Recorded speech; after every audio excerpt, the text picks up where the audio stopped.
I didn't tell her that was in my speech. So I just wanted to say thank you for having me here. I know with everything that we're going through in the world right now with politics and the economy and all these things that are going on, sometimes it's hard to get away, but this is really, really a special event and a special organization and foundation. I was introduced to Gal to Gal, and I've been very active with breast cancer prevention and awareness and trying to find a cure. But what stuck out in my mind once Beth introduced me to Gal was the fact that this is about fulfilling the wishes of women who are diagnosed with stage 4 breast cancer and trying to help them, whether it's paying medical bills or sending them and their family on a vacation where they create memories forever. So it's actually reaching out and touching the women that you see and that you meet who are living with this disease. And that's what I think is so special about it. My mother was diagnosed with breast cancer when I was 14 years old, and she battled it for 6 years. And I watched it, and there wasn't much I could do because at the time there were not a lot of organizations like this out there and not a lot of support. People didn't talk about it back then, quite frankly. And just to see people gather in a room and be supportive and come out and say, like, we're taking a stand and we're trying to prevent it, find a cure, and help you fulfill your dreams is wonderful. So thank you all for being here tonight. You give yourselves a hand because you're very special for that.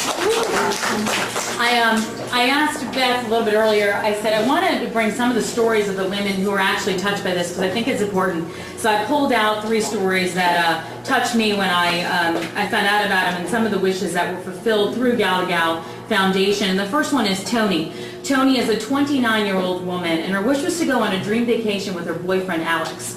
They finally, as a result of this foundation, went to Canada, stayed in an authentic ice hotel, and even took a dog sled ride, and it was everything they dreamed of and more, creating memories forever.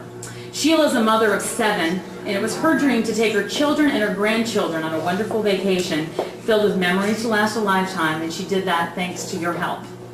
And finally, Joyce was diagnosed with breast cancer while she was 6 months pregnant. She had a total mastectomy while pregnant and 4 weeks later gave birth to a healthy son.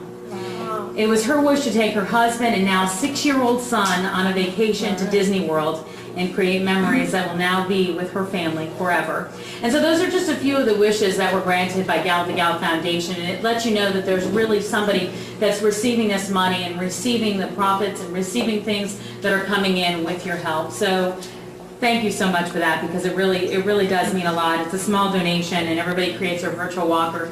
This is mine with my book, Why Is He Called? So men won't like the walker. My little wrap dress, and actually I like how they photoshopped me because then I felt like it looked good and my hair was straight and I was really good about it. So I just wanted to really thank you for helping all these women, and this month is going to be extra special. Like Beth said, $30,000 already, and we're just into day 2. So before we go any further, I want to introduce Dorit Shapiro, president of the Gal to Gal Foundation. I had the honor of being her and her family who are here tonight. I see a few of them scattered about. Thank you for being here to support her, support the organization. And Dorit, we're going to lower this down for you.